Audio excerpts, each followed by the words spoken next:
ডিব্ৰুগড় আৰক্ষীৰ হাতত ন তথ্য অধিক বিষয়াৰ উত্তৰবহী আৰক্ষীৰ হাতত ৰাজ্যকপ এপিএছচি কেলেংকাৰী তদন্ত কৰা ডিব্ৰুগড় আৰক্ষীৰ জালত শীঘ্ৰে আৰু অধিক বিষয়া পৰিব পাৰে এই সম্ভাৱনা প্ৰকাশ কৰিছে গোচৰটোৰ তদন্তকাৰী বিষয়া সুৰজিত সিং পানেচাৰে কেইবাখনো উত্তৰবহী ফৰেন্সিকত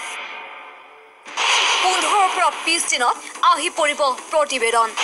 তাৰ পিছতে গ্ৰেপ্তাৰ হ'ব পাৰে কেইবাজনো বিষয়া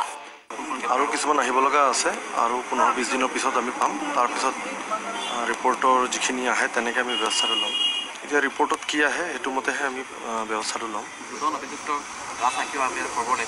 এতিয়া সেই পৰ্যায়টোতো মানে তেওঁলোকৰ নিজৰ কথা যদি কৰে নে তেওঁলোকে নিজে কোৰ্টত এপ্ৰ'চ কৰিব পাৰে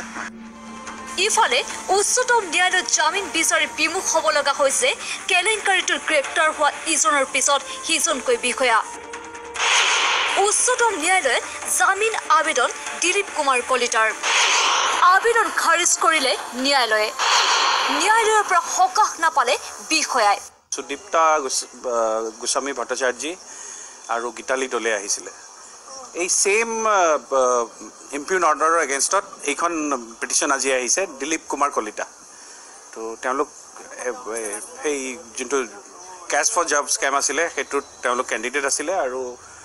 এতিয়া তেওঁলোক জেল কাষ্টডিত আছে গতিকে সেই একেটা ইম্পিউন অৰ্ডাৰৰ এগেইনষ্টত তেওঁ আহিছে আৰু as per the office report তাত এইটো ধুনীয়াকৈ ৰিফ্লেক্ট কৰিছে যে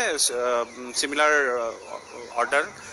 তেওঁলোক চেলেঞ্জ কৰিছে গতিকে আজি যদিও বেলেগ এখন বেঞ্চত মেটাৰটো আহিছিলে এইখন বেঞ্চেও সেই একেটা অৰ্ডাৰকে দিলে তেওঁৰ